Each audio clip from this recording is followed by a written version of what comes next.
Welcome back. If you just joined us, thanks for watching from the clubhouse. This week we take a look at a club that has been around for many years, probably been very much involved in the development of cricket as well. I'm talking about the UWC, or the University of Western Cape Cricket Club. We joined in studio tonight by the coach, and he's also been a former chairman of the club, Mr. Chesley Fortuin. Chesley, thanks for joining us here from the clubhouse.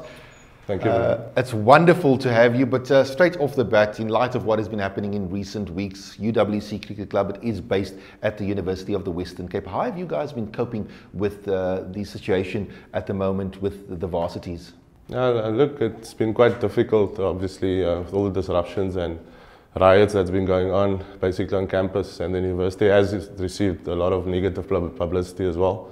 Instance, I mean, Clinton mentioned it last week that we haven't been able to train at our venue for the past 4 weeks. We had to go to Bellville Cricket Club, which has been quite accommodating to us on a Friday. Not ideal, but at least the boys got some time in before the weekend's games. So yeah, preparation has been definitely affected.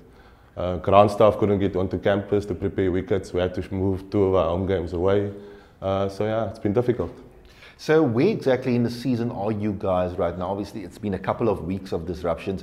There's probably games that also had to be postponed. I believe you had to play in a national tournament as well for universities. That couldn't take place. So where does that actually leave the state of your season?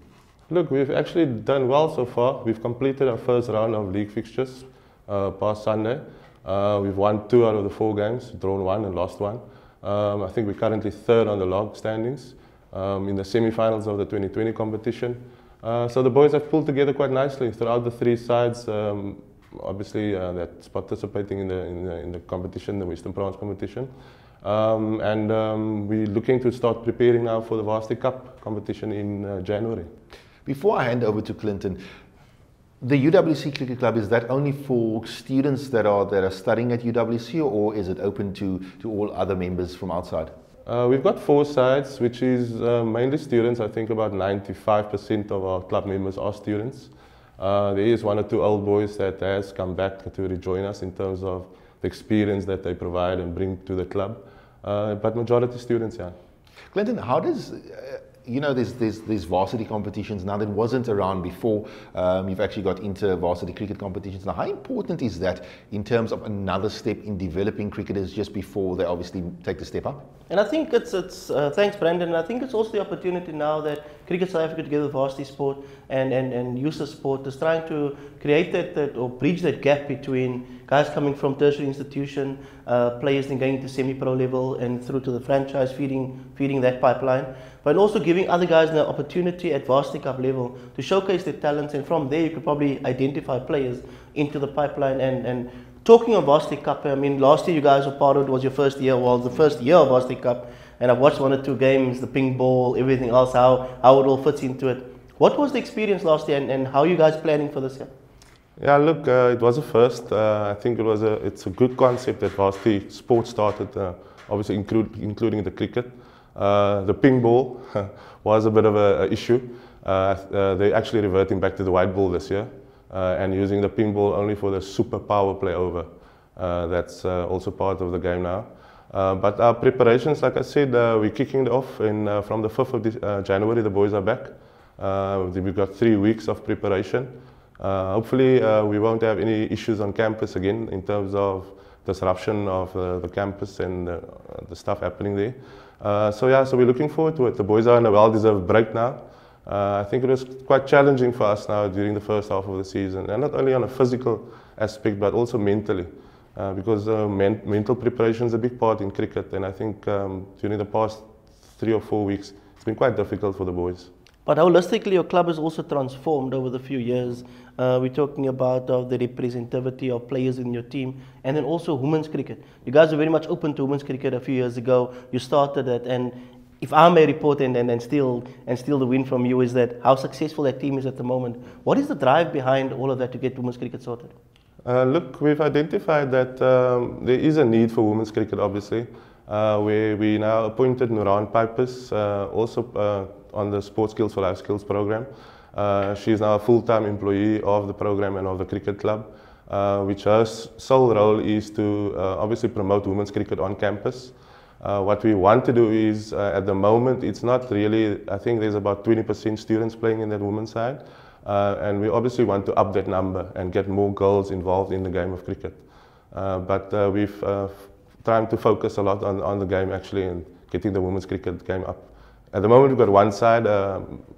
We would like to get another side involved as well. Recently, in a fixture, you scored 400 plus, bowled the opposition out for 7. Do you think that is some type of world record? Because chatting to Nick Cock on Friday evening at the Cobras game, and he mentioned to me, we need to really check if that is really a record. It could possibly be, with the margin of the win, might possibly be. I even suggested to her that she give me some of her batsmen to come play for some of the men's team. Because I'm sure we need a couple of batters here as well. No, I'm pretty sure they can assist though. Now, you touched on Sports Skills for Life Skills program, and there's a very good relationship with the University Sports Skills for Life Skills and also Western Province Cricket Association. And a lot of the players involved in the semi-pro setup or academies is part of that. Can you give us more detail on how that program works? Look, the program basically uses UWC cricket as a vehicle. What the program provides is for players, and in this instance, cricket players, education. And you know, a lot of our guys come finish up school and then they're not sure what they want to do. They don't necessarily have the money to go study. The parents maybe are not by means of making them, letting them go study. And then we identify the talented cricketers and get them through the system. We do a means assessment test with them and obviously provide them with bursaries. And it's not only our first side that's got bursaries, we've got the lads right through to our third side that's also on bursaries, and academics plays a big part in that program. We have our good talented cricketers, but we also provide them with academic support, because I think the support structure is very important in terms of that. Now, with all that in place, Brandon, before I come back to you, it was surprising for all of us to see that with the programs in place, the type of players you have, the opportunities you have available, to find your club playing in the First Division A 2 seasons ago, then finding yourself winning or getting promotion through to Premier League. The sites this year, you've played for 1-2 club champs? Well, look, we all start the season off wanting to win the league, but I think our main goal for this season was just to be back competitive in the Premier League, obviously. We are the new boys back. But I think we've assembled quite a good squad, but we're taking it game by game and see where we're going. We do give a lot of the players, I think we've got about 5 or 6 in the amateur setup, so we lose quite a bit of players over every other weekend or so. But that just creates opportunities for the rest of the boys, and they must just keep pushing, and hopefully.